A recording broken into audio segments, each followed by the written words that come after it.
Hello and welcome to the Contrarians, where we're right and you're wrong. Before we get to the show, let's get the pleasantries out of the way. First of all, our website. If you want more information about our little podcast, go to wearethecontrarians.com. That's where you'll find links to our old episodes, to our Patreon channel, and to our awesome Contrarians merch. You can show your support by buying a Contrarians mug or a pillow.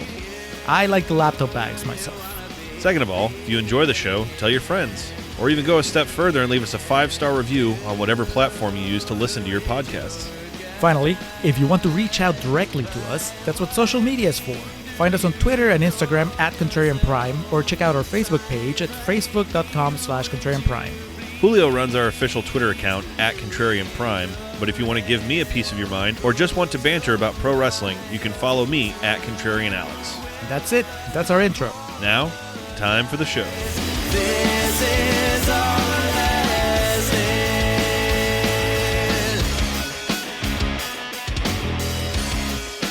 And we are recording for Contrarians Corner for Riders of Justice. Hello and welcome back to the Contrarians, where we're right and you're wrong. My name is Alex, joined once again and as always by my fellow Rider of Justice this evening, Julio Oliveira. Julio, the foreign films have made their way back to the main timeline for us here, and fired up here is Mads Mikkelsen. Is this his debut on the main feed? On the main feed, yes. What did we talk about with him? I know, we talk about Rogue One every now and then, and we've both watched The Hunt. Is that what it's called? I called it the not fun movie. Yes. I know whenever it's come up, we both back away slowly. Yeah. We're like, now let's talk about something else. But yeah, we know of him. He's which Bond is he the bad guy in? Casino Royale. That's right. Yep. He weeps blood. So. He's Hannibal. He is? Sure. On TV. Not in a movie. Doctor Strange, that's another place he's come up from. There you go. That was one you had me watch. Whatever the case, in none of those movies does he sport nearly as glorious a beard as he sports in this one. He's accompanied by a band of misfits in this as well. Danish misfits. Danish misfits. There you go. I saw on Twitter you made the Big Bang Theory reference, and it's inescapable.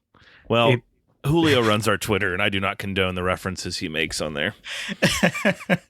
Alex, it has to be acknowledged because anybody who's watched The Big Bang Theory would instantly make the connection when they watch Riders of Justice. And I'm glad we're getting it out of the way early enough, because I don't think that this is a clever point to make. It's an obvious point to make. That's why I want to make it early.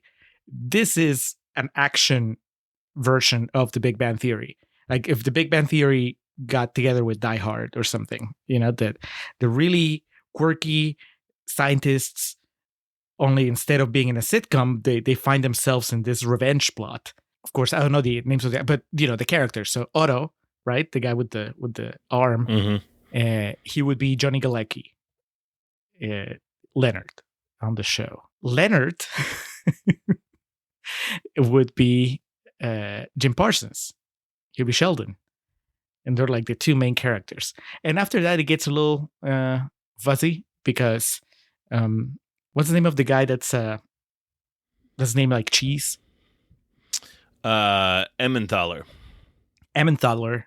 He's a little too angry to be either Howard or Raj. But if I had to choose, I would put him as a Howard, just because he's just so, Howard's an engineer and this guy is very much into the computers and the cables and all that stuff. So he's like an angry Howard. All of you Big Bang Theory fans, you're probably not in agreement, maybe smiling in recognition. You're welcome. Who watches Big Bang Theory that would listen to our podcast? I mean, I would. Well, and it drives me crazy about you. I'm sorry. I think Big Bang Theory is absolutely trash. So, fortunately, how many Big Bang Theory episodes have you watched? I think I watched one whole episode one time. Not enough. You need to give it no at least an hour of your time. So Big Bang Theory is like what Trump supporters watch and think all video game players are. That's what they think of it as. Like that's okay. That's on Trump supporters. That's not on the show. There you go. Offended our Big Bang Theory fan base and all of our Trump supporters in the first 2 minutes of recording here. What is more likely, Alex, that we have listeners that watch the Big Bang Theory or that we have listeners that are Trump supporters? Yeah, it's unlikely. Or no, what's happening is the one person who's both, like on the pie graph, he's the in-between. He or she, I should say. And it's his first episode, their first episode listening to it, and they're turned off forever. They're not even going to make it to us fantasy casting the American version of this film. That's what I was going to say. Julio can make his Big Bang Theory analogies and comparisons, and that's fine because I worked a little bit of fantasy casting along the way too. So love it. And also, I didn't even get to the part where I guess the Mads Mikkelsen's daughter is Kaylee Cuoco. Not Alison Pill. Danish Alison Pill. The problem is in my mind, I was like, hey, she looks like Alison Pill kind of. And in my mind, Alison Pill's like my age, but I still like in my brain have Dan in Real Life and Scott Pilgrim versus the World Alison Pill. Like that's Alison Pill has grandchildren by now. Last thing I've ever seen her in, she was Zelda Fitzgerald in Midnight in Paris, but Alison Pill will not be showing up here, nor will any of the cast of The Big Bang Theory, thank goodness. As we discuss the 2020, might as well just make it controversial now. It's billed as a Danish action comedy film. I dub it as a action comedy Christmas film, meant to be viewed. As long as you don't have issue with the Danish part, because I don't think that's up for debate. Yes, I'm sorry. That one of those words is set in stone. But this is in my Christmas rotation, and I heavily recommend that you do the same. If you have not yet seen it, we'll talk a little bit more about how we really feel about it in the second half and whether or not we give that resounding endorsement. But this is a unique one, Julio, in that this is not the first time we've talked about this movie in Contrarians Canon. It's made its way to our patron. Yes, this was... it's funny how all this works. Look at the tangled web that we weave. Because a year ago, 2 years ago, I don't know, whenever we started doing QVRs, this was one of the early QVRs, and patron Jason Nerdovert gave you Riders of Justice to do a quick video review on. The same Jason Nerdovert who was responsible for our previous episode, Dark Crimes, which was set in Poland. So Jason has a thing for European movies. And somehow we've managed to get 2 European movies back to back this month on The Contrarians. Only this time it's courtesy of Katie and Oti, who I guess also have feelings about Riders of Justice and decided that a quick video review is not enough. They want the whole enchilada. They want Contrarians Corner and Real Talk. I wonder if they have enchiladas in Australia? Denmark. Oh, Denmark. So if you are one of our wonderful patrons, you may already know how Julio and I feel about this movie, but we're going to put up a wonderful effort here in the first half, which brings us to what we do here on The Contrarians. If this is your first time listening, what we do is we rage against the Rotten Tomatoes machine. That is our battle cry. Find a movie on Rotten Tomatoes that is highly rated, a lot of times known as certified fresh, with that beautiful IP, that saucy logo that before the death of physical media was being plastered on many DVD cases. I think it's like they'll use it on Twitter accounts and shit still in marketing for the film, but we'll find one of those. Usually like 85% above is where we shoot. And what we'll do is bring that movie down to size, discuss maybe some of the negative traits of it that critics, for whatever reason, is swept under the rug or just flat out ignored, be it bad acting, questionable storytelling, poor direction, cinematography, score, whatever we can sink our teeth into and put a negative spin on. And conversely, as you would imagine, we'll find a movie on Rotten Tomatoes that is lowly rated, usually about 30% below, one of those gnarly green splotches, rotten, and we'll build that movie up. Find the positive merit in it, be it acting, bold direction, or storytelling choices. Score is one. Soundtrack that we find ourselves relying on heavily from time to time. Or just, maybe this little misunderstood masterpiece that the critics just didn't give its fair props. Our mission statement is set out for mostly 2 reasons. One, to nail the point home that this shit is subjective. If you set your mind to it, you can be as truly over the moon or as cynical about something as your heart desires. And number 2, We find ourselves a lot of the times faced with people that don't quite understand what those scores on Rotten Tomatoes mean. No, they don't mean that if it's 90%, that 90% of the movie is good, or that it gets an A or any type of pomp and circumstance. The reason a lot of people find themselves not quite knowing how to read that system is because Rotten Tomatoes doesn't really go out of its way to explain potentially what that means, what their scores mean.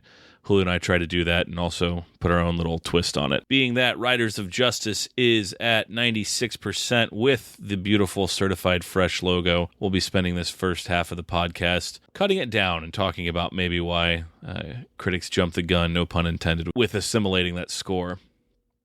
Julio, that comprises the first half of our podcast, which we call Contrarians Corner. If listeners want to know how we really feel about our movie du jour, they just have to stick around for the second half, part 2. That is correct. Part 2, the aptly titled Real Talk, is where we tell you how we really feel. If you watched Alex's quick video review of Riders of Justice, I mean, that was at least a year ago. And I mean, you've seen the movie again since then, or maybe your feelings have changed. And I was not part of that video review. I made a couple comments on the Patreon page, but even my Letterboxd review is just a Big Bang Theory joke. So really, this is where you're finally going to get to hear what we really think of the movie, how we experience it, regardless of the Tomatometer score. For that, of course, we have to explain that this movie is not 96% good. We have to do Contrarians Corner. I'm going to be really mean about it. I think the best place to start is that this movie severely lacks an awesome opening song that says Riders of Justice in it. It doesn't have like a theme song or a title track. I just think of like, the Megadeth song Symphony of Destruction. I hear that guitar riff, but like Riders of Justice, like, and while a la like Shoot 'em Up or movies like that, the titles are hitting the screen like they're being shot out of a gun. And sadly, that was not to be. But Julio, that's my take on the opening credits of this thing. But I guess before we actually get into the story, we should see what quotes you have for us. Comprising the 96% of positivity, what were critics saying about Riders of Justice? Yes, I browsed through a whole lot of fresh quotes on Rotten Tomatoes. None of them mentioned the opening credits, Alex. So I don't know if that's because they agree with you or because they were too busy just drooling over Mads Mikkelsen. We'll see.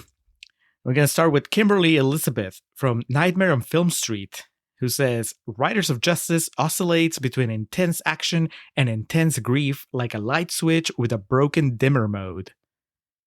That sounds headache-inducing, but I agree.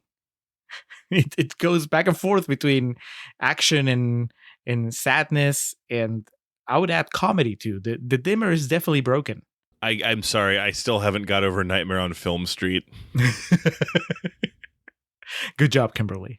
That's how you get them. You get them to click. Next, Brad Wheeler from Globe and Mail says, a pitch black comedy about questions, coincidences, and ideas that pile up faster than the body count. I disagree. I think the body count piles up a lot faster.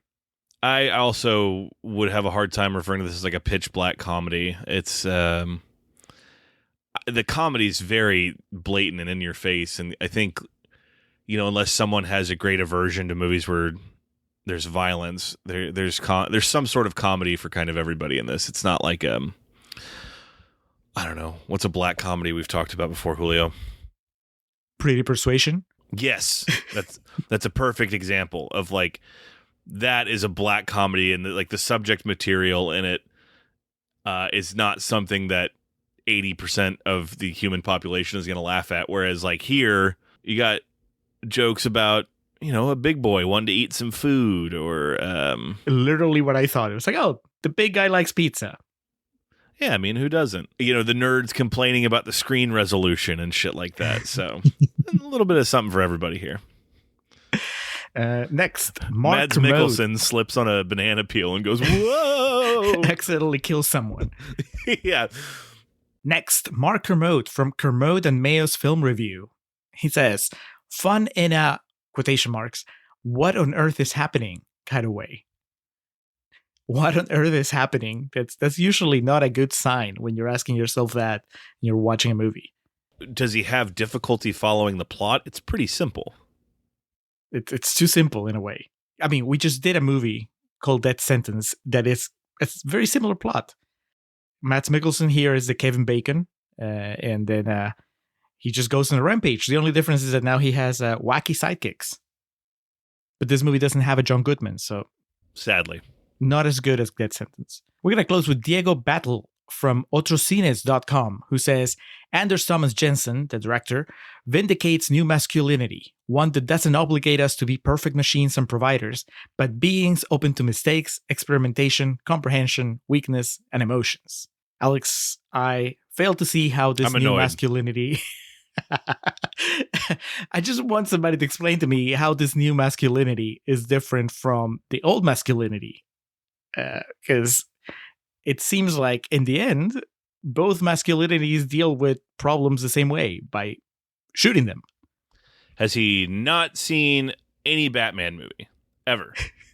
Old Batman, new Batman. Which Batman is the one that's open to mistakes, experimentation, comprehension, weakness, and emotions?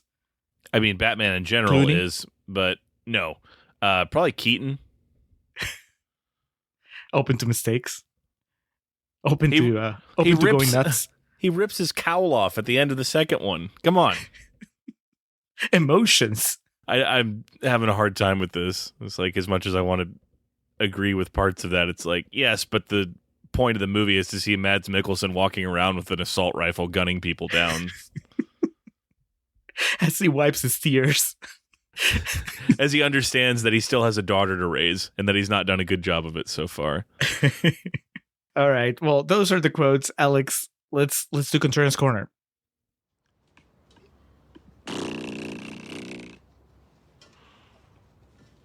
Ej, kraftedeme, om jeg gider sidde og høre på det juleaften. Alrighty. So we'll visit our friends at Wikipedia to kind of give us an idea of what kicks this off. It is Christmas time, and we see either a grandpa, it looks like a grandpa and his granddaughter, and asking what she wants, and she wants a blue bike for Christmas.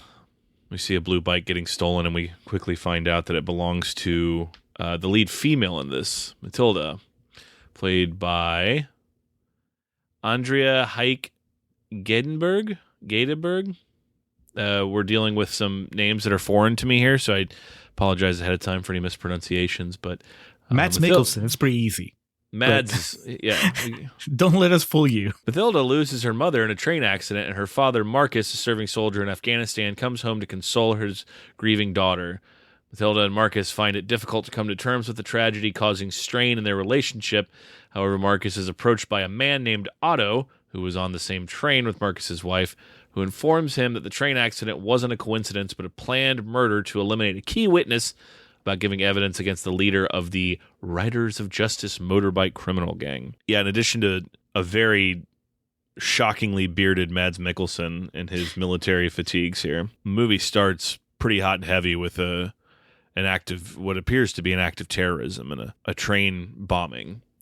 And as we mentioned, our other male lead, Otto, who had just been released from his job due to a failed presentation he gave, was on the train and actually volunteered his seat to the wife mother that we lose here in the opening stanza of the film. And he feels just awful about it and believes, as we mentioned here, that this was no accident, it was no coincidence, it was indeed a planned attack, an act of terrorism, a bombing, whatever, however you want to word it.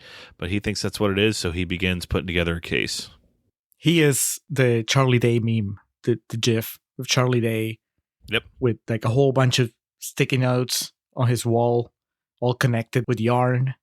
I found myself thinking of Signs, our conversation back in that chapter of the Shyamalan anthology. We were trying to figure out if M. Night Shyamalan was actually a true believer, somebody who bought what he was saying in that movie, that everything happens for a reason and that everything is connected. And I think that Anders Thomas Jensen, I get a feeling he's a big Signs fan. And I don't know if Shyamalan believed what Signs was preaching, but this dude definitely does. That's what this movie's about. That's what this movie's built upon. This idea that everything is connected, everything happens for a reason, and that we can trace the true origin of something. If you go far back enough, this guy Otto, his idea, because his mind operates on that frequency, he instantly starts making connections, and he sees a guy that steps out of the train right before the explosion happens. Therefore, that guy's a suspect. And also, this guy threw away a sandwich and a drink that he had barely tasted, and that makes him even more suspicious. Now, that kind of stuff is silly to people like you and me, but he is convinced, that everything is connected. And so, therefore, that guy must be a terrorist. This must be a terrorist attack. There's no way that it's an accident.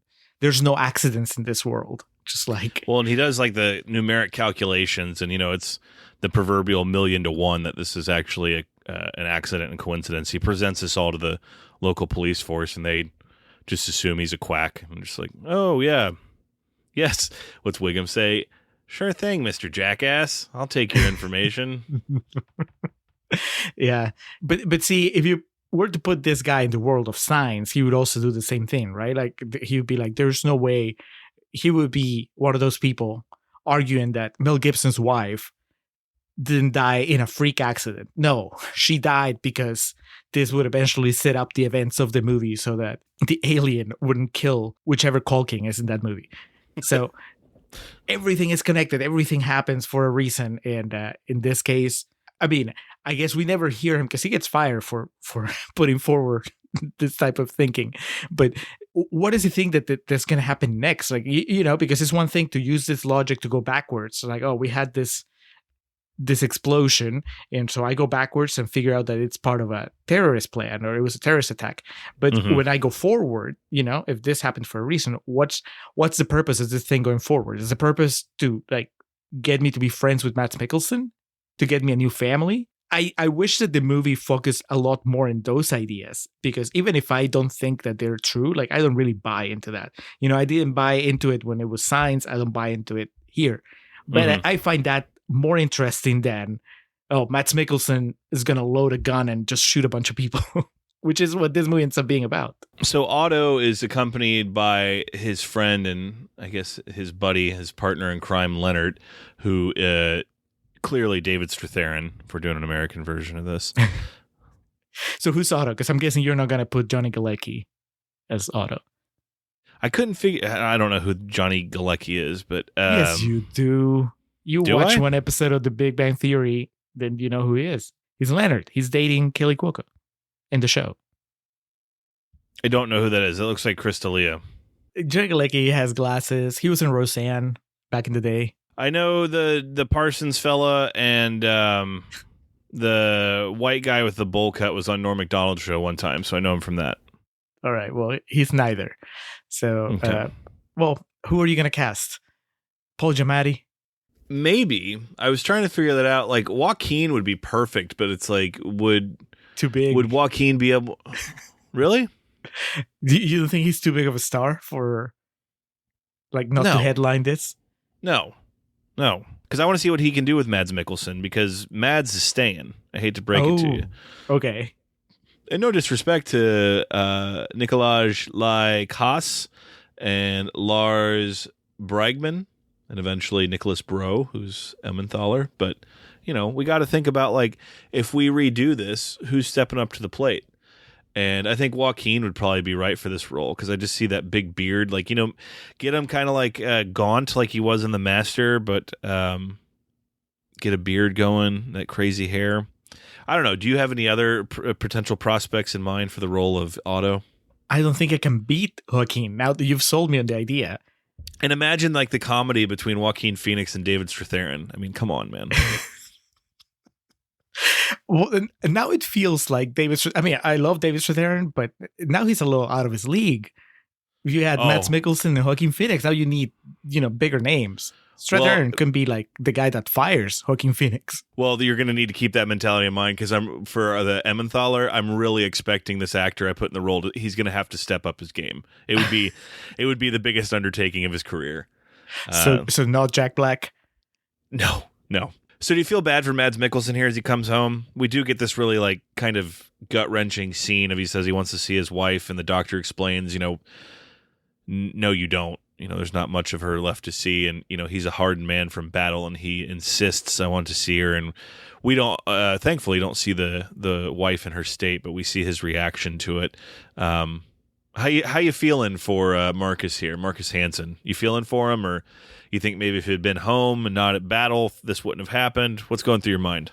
Well, yeah, I mean, in a way, this is all his fault, right? Because as proven by Otto's system, if he hadn't called to tell his wife that he was gonna stick around the war for another 3 months, then she wouldn't have decided to tell the daughter to, hey, let's just skip school today, let's take the train to the city, and then she wouldn't have died in that accident. So no, I don't feel bad for him because it's all his fault. But also, he is a terrible father. So even if I felt bad for him at the very beginning of the movie, as the movie goes on, pretty quickly you lose all sympathy for him, because I understand that he's a damaged person and he has trouble relating to his daughter, but he is just so out of line in almost every scene that I had a hard time rooting for him. I'll root for the scientists because at least they're underdogs, even when they're annoying. But this guy, he's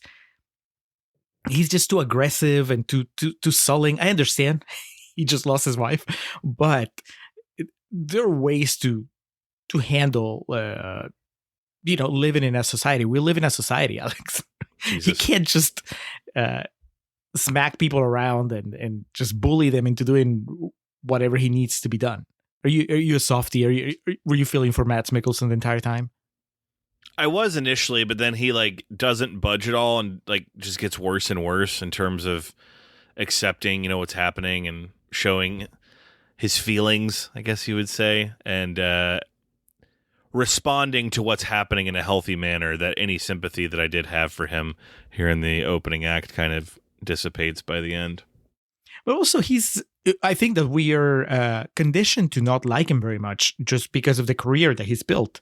What's the most sympathetic thing he's done? I mean, he plays a drunk teacher in that movie that got him an Oscar nomination a couple of years ago. That might be the closest he's been to not being a villain, because in Rogue One, he was working for the Empire. Doctor Strange, he was the main bad guy. He was the Bond villain in Casino Royale.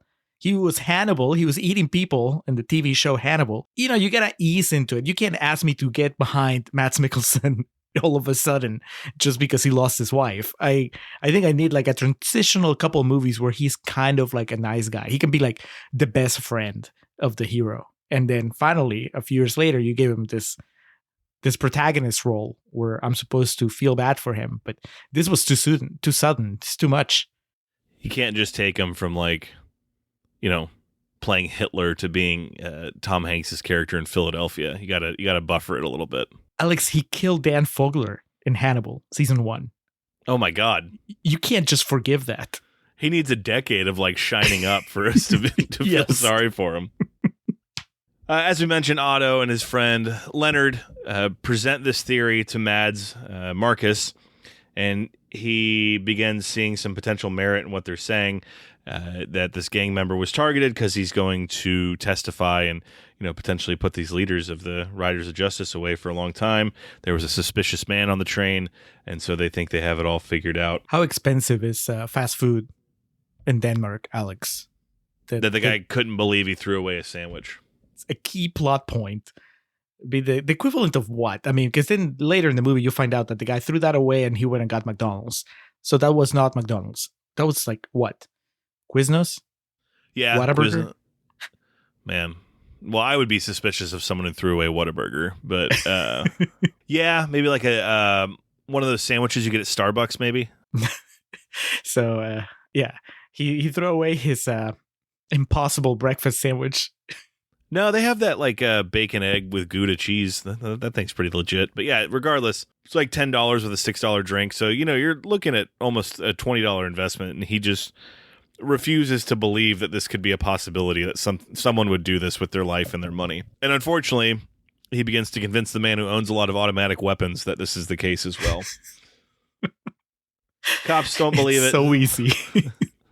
Cops don't believe it, so they have to take matters into their own hands. Meanwhile, he's being a really piss-poor father. He hits his daughter's boyfriend for talking back.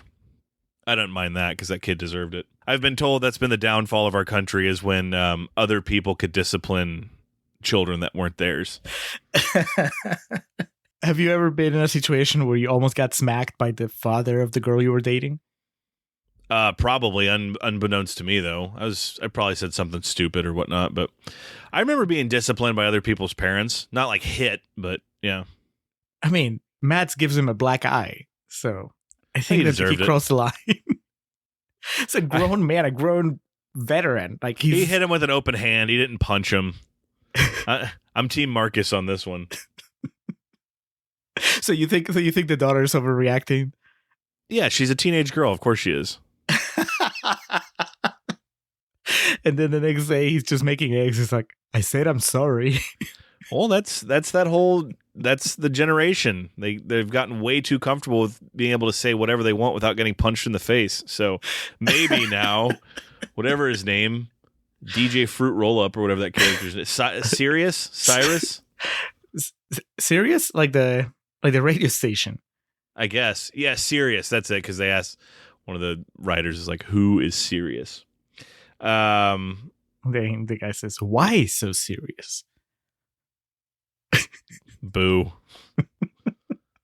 More pressingly, though, we eventually find out, but if you're watching this, you're thinking, why does this Otto guy care so much, man? He lived. He made it. Go out there and celebrate. Live your life, brother. Fly over to Vegas and bet all your money away. Or, I don't know. They got to have like a good ice cream shop somewhere in Denmark. Go there. Treat yourself. But he seems really obsessed with this situation. But as Marcus continues to struggle, Otto begins putting together his findings, presenting them, and explains, myself and Leonard, we still have one last, we got to put the whole triple threat back together. And that's Emmenthaler, who's a heavy-set fellow they go to visit, and they bribe into hearing out with a pizza, as we mentioned, because all fat people love pizza. I mean, as a fat guy who loves pizza, I can't argue with that stereotype too much. But all right, Julio, so this is where it becomes interesting. Brian Baumgartner, I'm asking him to step it up and give us the performance of his career. We're gonna put a wig on him with a man bun on top, like Emmenthaler has. Put the mustache on him and just say, "This is yours for the taking, man." Dude. Who do you want to be? Do you want to be Justin Bartha in Geely? Or do you want to be Mickey Rourke in The Wrestler? It's up to you now. You might be flying too close to the sun with this one. It just, I can't see it. I would love to see it, but he's Kevin. I don't think that he can ever be anything but Kevin. We could also, do the thing where him being a heavy-set fellow isn't part of the act, and I mean that just opens up a world of possibilities. Paul Giamatti, you mentioned earlier. I don't know if he's too old for that role, but he could be great with the little, knot top and the mustache. I want to stay away from the Freaks and Geeks crew. Those guys get enough work as it is. Well, you can go against type, and so he's not a heavy-set fella. He's like a ripped dude, and you just give it to Ben Affleck. No. You don't want Ben Affleck? Ben doesn't belong in here. Going for that Oscar? It wouldn't, like, if you took like a real hunk and put him in the role, it would kind of kill it. You can't, that's like, well, we'll just do Justin Timberlake. We'll put him in there. but you have he goes Raging Bull. He actually eats the pizza. He's he spends 3 months of pre-production and just bulks up. Or I guess we just keep the ball rolling and put Brendan Fraser in there. Typecast now. The second half of his career, he's just playing big dudes. Fuck it. Benny Safdie. Put him in a mustache and a knot top. Get him in there because he's got kind of an unnerving presence and whatnot. So, I mean, we got some possibilities here. I'm sticking with Brian Baumgartner, and I think we roll the dice on him giving us, like Denzel in Training Day, just something we're not expecting. I guess in a way it's fitting. Well, here's the problem. If you're going to emulate, if you're casting Brian Baumgartner in the sense that just do it in the spirit of the original movie, which widely goes from comedy to drama with no real rhyme or reason, then that makes sense, right? You just put the guy from The Office there because it's going to have that jarring effect It's like you have serious actor, Kevin from The Office. What? That makes sense. But if you're trying to improve on the original, then I think you cast a Giamatti or a David Schwimmer, maybe. You know, is he too hunky? Is Schwimmer too hunky for this character? I guess I don't know what he looks like anymore. Older. Judah Freelander. Give Judah Freelander some work. There you go. Yeah. It's been a while since 30 Rock.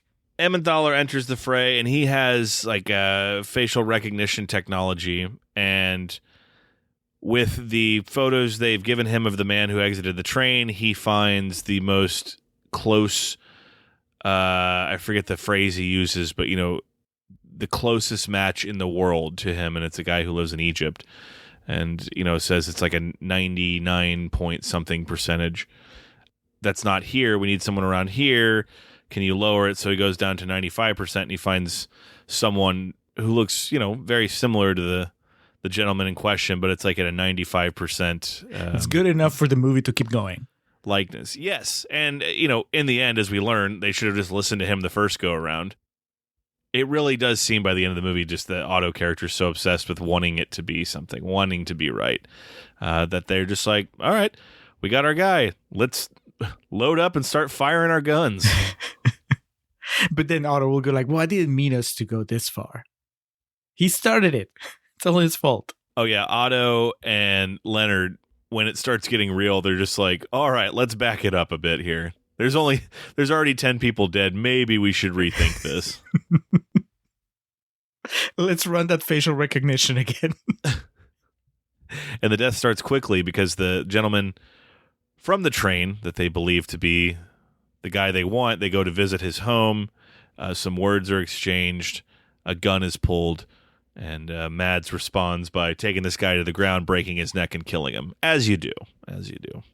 So at this point, this is where the movie should have ended, right? Because anybody that has common sense would be like, okay, we made a big mistake. This guy, Mads Mikkelsen, is unhinged.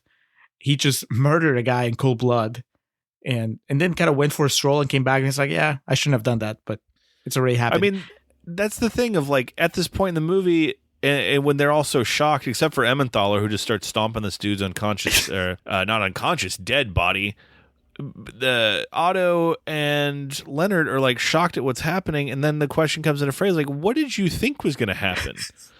You told this guy this guy's responsible for your wife being dead. Now, did they expect him to play Tiddlywinks or something? Like, best out of three. This guy who smacked his daughter's boyfriend. We knew he was a loose cannon. Yes, and I don't know if we knew quite how loose, but Otto and Leonard have only themselves to blame in this situation. But then that's where they should have walked away, right? Because they drive Matt's home, and then they could have just taken off, moved to a different city.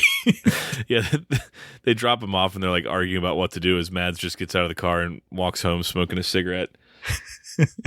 That felt good. Oh, yeah. That's the stuff. Walks home with an erection. It hadn't happened since the war. A murder boner, as Rafi calls it on the league. Mathilda wants him to get help, wants him to see the hospital offered therapy and psychiatrists to visit them at their home to help them with the situation they're in and help them acclimate after this traumatic event in their lives. And watching this as an American, it's like, God damn, must be nice. Yeah, healthcare is so available over there that even Sirius is offering his mom's services as a psychiatrist. Like, everybody can help in Europe. You just have to say please. Healthcare is so plentiful that you're allowed to scoff at the idea of being given free healthcare there. Because Mads Mikkelsen's like, therapy, who's that ever helped? But the daughter, Mathilda, wants him to do this, and they get caught up in this whole circle of lies. It's this tornado of fiction as she finds Emmenthaler, Leonard, and Otto at her home, and they just spin this yarn, this tale. It says, he's the therapist here to help us, and, we're doing like confronting therapy and all this shit. And Julio, you laughing? Are you finding this funny? Because obviously it's supposed to be funny. Clearly, I was wondering what happened to the Benny Hill soundtrack that's supposed to be playing in the background. Or like Two Princes by Spin Doctors. And Mads Mikkelsen just looks at Leonard and like rolls his eyes like, oh boy, here we go. How crazy is that? It's wild that Mads Mikkelsen has no problem with Leonard just taking his daughter and putting on a fake therapy session for, I don't know, 30 minutes, an hour. This guy that's been so protective of everything and so controlling suddenly freezes and lets these three guys, wacky scientists start running the show, put on a sitcom for a good chunk of the movie. It's weird. It's just like it became a different movie. Yeah, the introduction of the trifecta of morons kind of changes the entire tone. And now it's like just short of them, like I made the joke about slipping on the banana peel, it's just short of them like, spilling a big bowl of soup on the other one because they're just kind of idiots and argue about the most inane, superfluous shit. And we talked about the monitor resolution. That's one that comes up here shortly. And yeah, the therapy sessions are like something you'd see on an SNL sketch. It's jarring is the right word to explain the direction shift here. Mads Mikkelsen is so not suited for comedy anyway that it makes it even worse because he's just standing on the sidelines. Every time that the movie goes full on comedy mode, they have nothing to do with Mads Mikkelsen because he's such a grim character and his personality overall is just so dry. You just see him like on the side, the scientists will be doing their things and their arguments and whatever, and he's just in the background in the shadows. They left a witness behind at the home where they killed the would-be conspirator of the attack, a young boy, and the Riders of Justice know this and end up. They don't even have to torture the kid. They just, extract the information they need from him. It leads them to go stake out outside of Emmenthaler's apartment as things just at this point completely unravel. As they go back to get his equipment, it is Marcus, Otto, and Leonard. Upon arrival, the riders are waiting for him and just unload. It's a hail of gunfire in the streets. Mads is able to get his hand on a rifle and mows them all down in the street in a very brutal fashion, but does leave the Ukrainian male prostitute alive. I can't remember what that guy's name. Badashka? Well, they asked him to. Badashka, Otto, and Leonard like, no, don't kill him. Right, but why would he stop? He's an unstoppable killing machine. He's learning.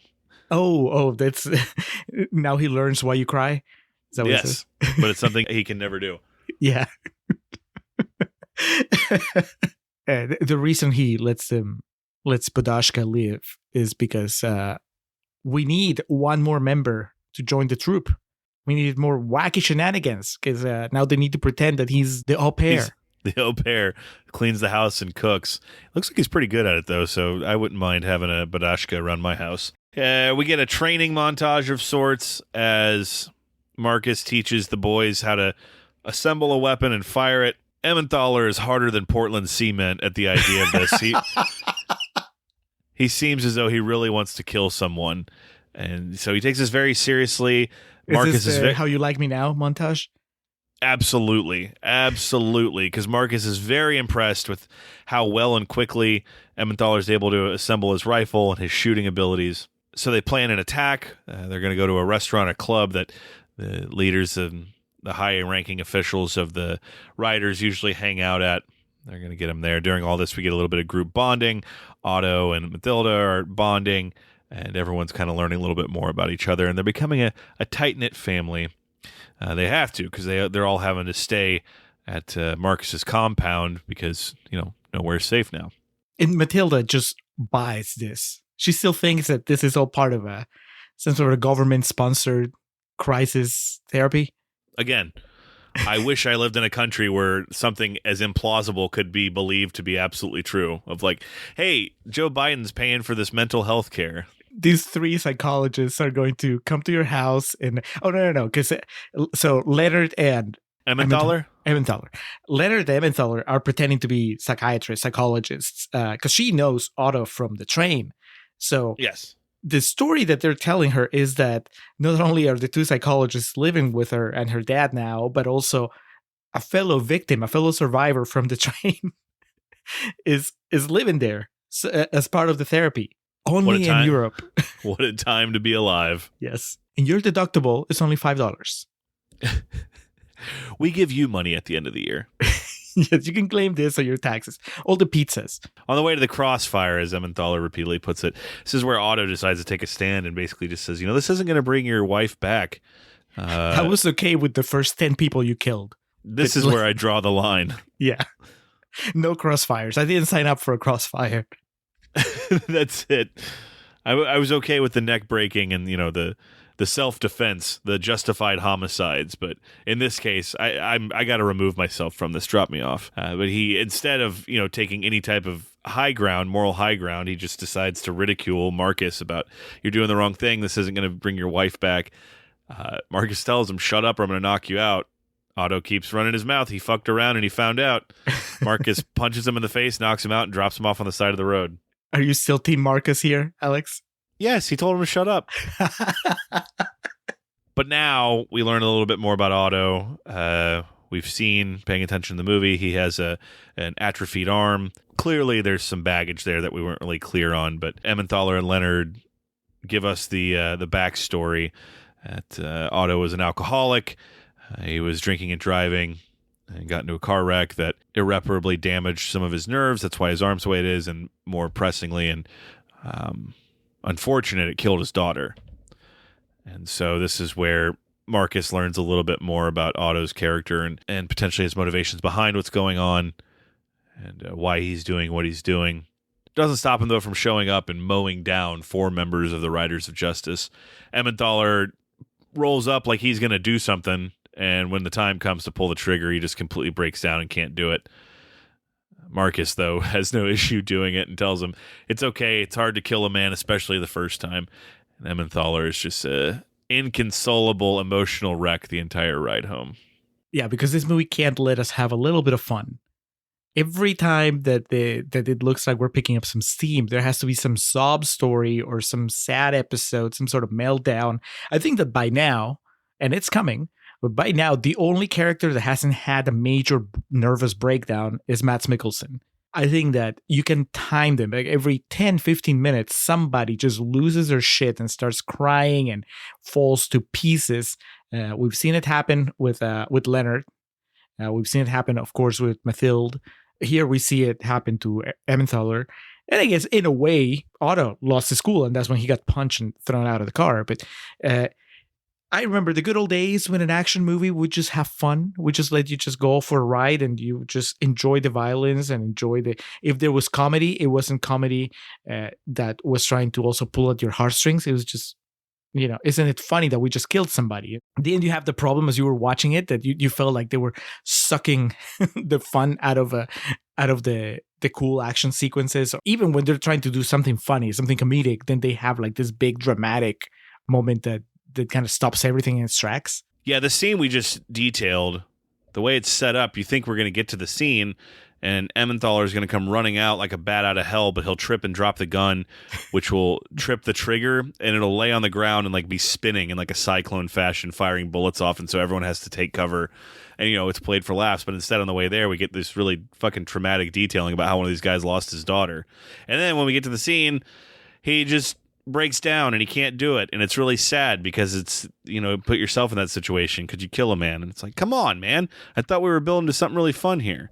I almost thought you were going to use How You Like Me Now again. Well, I think that for this they should have, in the American remake, first of all, we get rid of all the weepy stuff. Nobody cries in the American Riders of Justice, but also for this sequence I think it would have to be a Kid Rock song, just whatever he plays when he's shooting Bud Lights. Classic Kid Rock songs change melody too often to really be used in a movie, but maybe like the chorus of Ball with a Ball you could use here. Yeah, I mean, if it's good enough for the Gladiator trailer. The TV spots. Or like when Cowboy kicks in. Yeah, I could see that working. Brian Baumgartner running out as the crescendo of Cowboy plays. And that's the moment as I'm like watching it in the movie theater where I go, God damn it. Alex was right. This to me is cinema. More bonding between Otto and Mathilda and or Mathilde. I heard Matilda several times in it, but we'll just Maddie. We'll stick with that. There you go. But this is where, through conversation with Badashka, Leonard figures out they done got it wrong. They got the wrong guy, and while they look a lot alike, as Emmenthaler tells him, "I fucking told you," they still just can't admit it. But fortunately, Otto owns up to it and says, I guess I just wanted it to be this so bad that I was blinded by my pursuit. He goes up to Mads Mikkelsen. He's like, you know that movie Dark Crimes? When Jim Carrey realizes that he never checked the alibi, and it turns out that his suspect wasn't even in the country when the crime happened. Well, it turns out that the guy that I thought I saw in the train wasn't even in the country when the train blew up. And the best part is that this is woven with the gentleman in Egypt coming back from his trip, just completely burying the food in Denmark, talking about how awful it was that he had to spit it out and go get McDonald's instead. Just tremendous piece of business. But not to overshadow the fact that through this announcement and the absorbing of this new information, Mads Mikkelsen gets 2 consecutive Oscar scenes. His Oscar clips here. Because from this, he has a complete meltdown as this is happening. Shaking, crying, yelling. And it leads to him going into the bathroom in his home and completely ripping it apart and causing a lot of self-harm in the process. And I am almost 100% positive, so almost 100%. So I am 98% positive that the Oscar clip they used for Joaquin for Best Actor was the scene where he rips the bathroom apart and Walk the Line. So why not just recycle that here? You got Mads ripping it apart.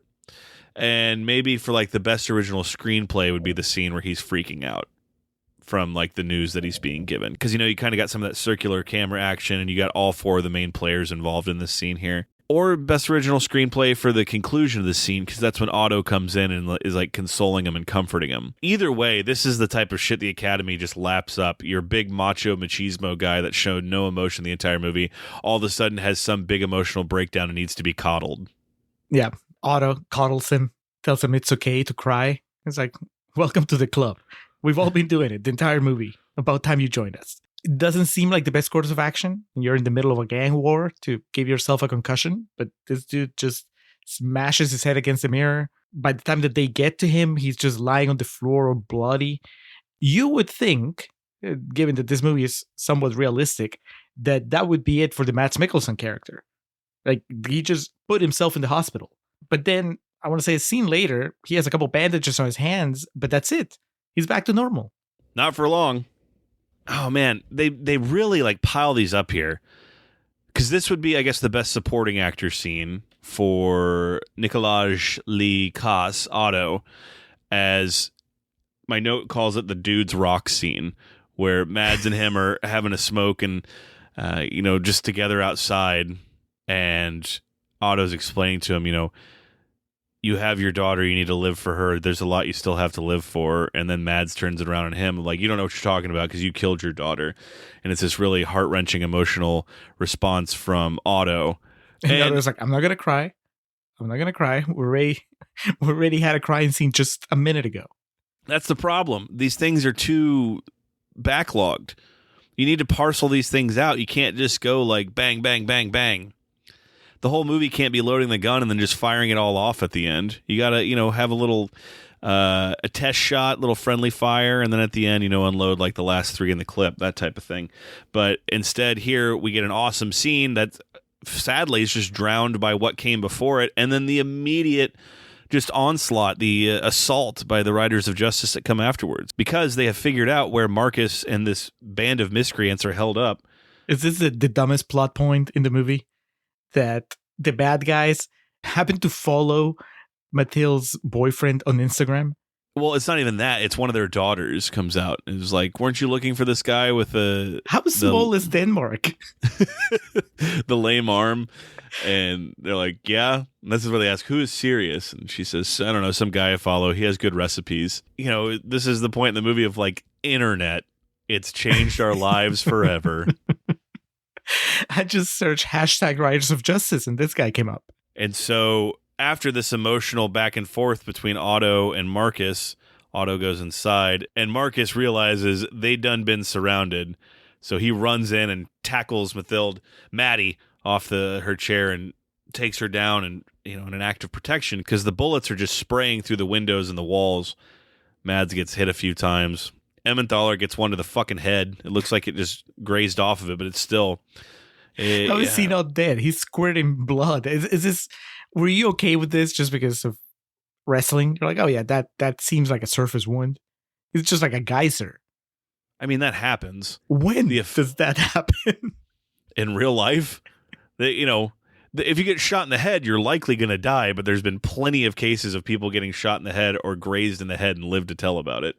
The problem with this is he just kind of stands there with a giant target on his back, and despite being nicked inadvertently, they can't hit this big fat dude who's just like lumbering around. It's like if the duck in Duck Hunt was 5 sizes bigger, and you can't hit it.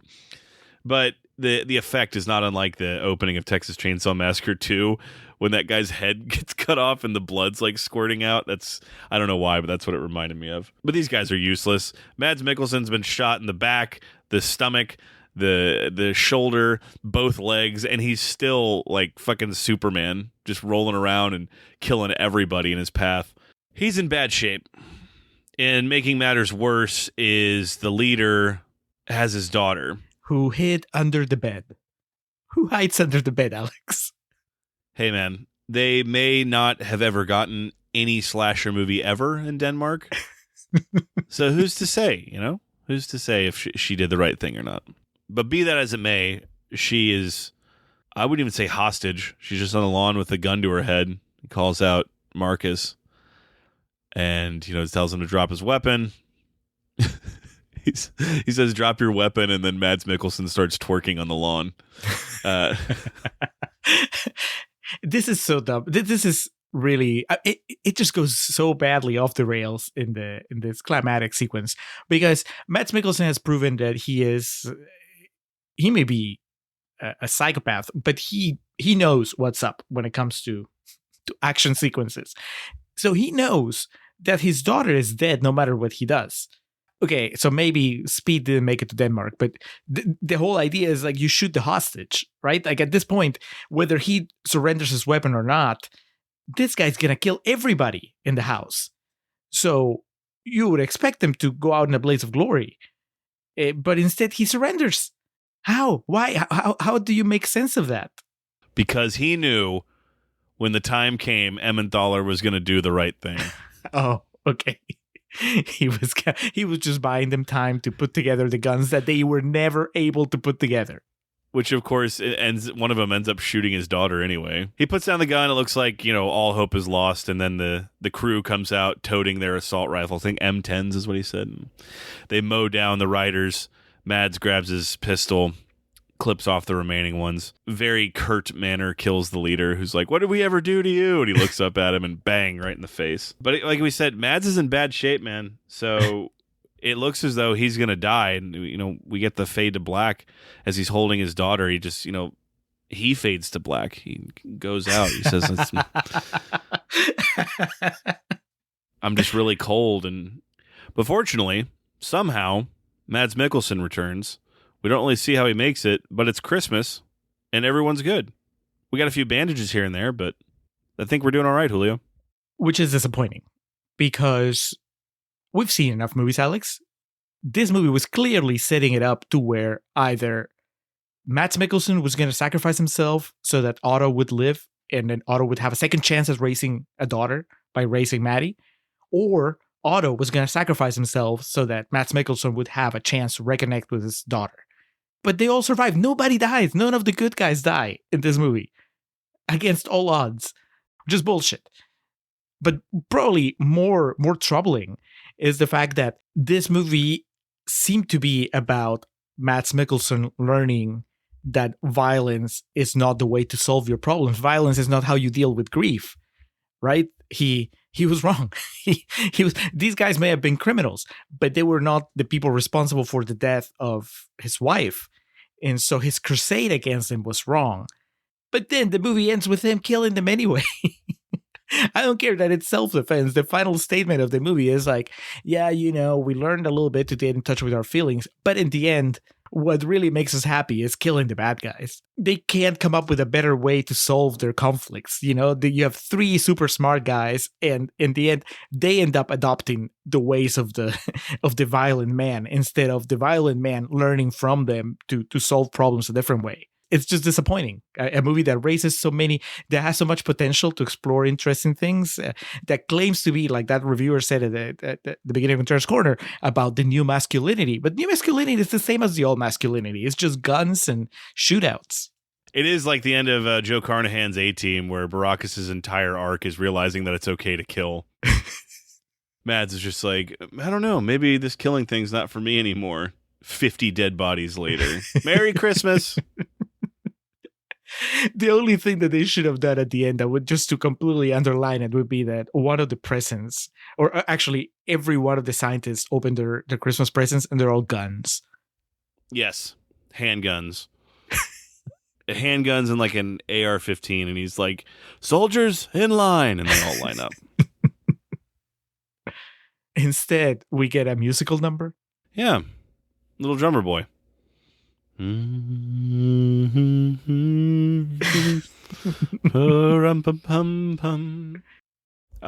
this movie's really fucking hard to be negative about, because this movie fucking rules, Julio.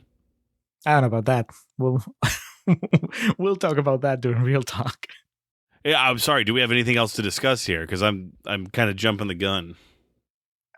No, I think we made it to the end. Some girl is riding a blue bike now, a stolen blue bike.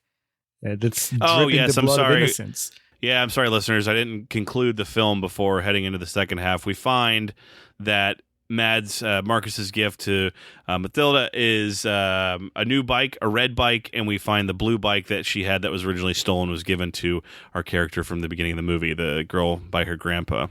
And so it's snowing. What's it all mean? It's snowing, and she takes the bike out for a spin, and it's wonderful.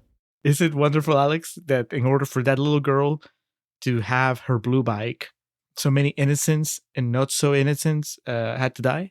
Oh yeah, I'm sorry. I'm out now. I'm done. I can't be negative about it anymore. So yes, it was worth it. For your entertainment. All right, let's go to Real Talk. Thank you.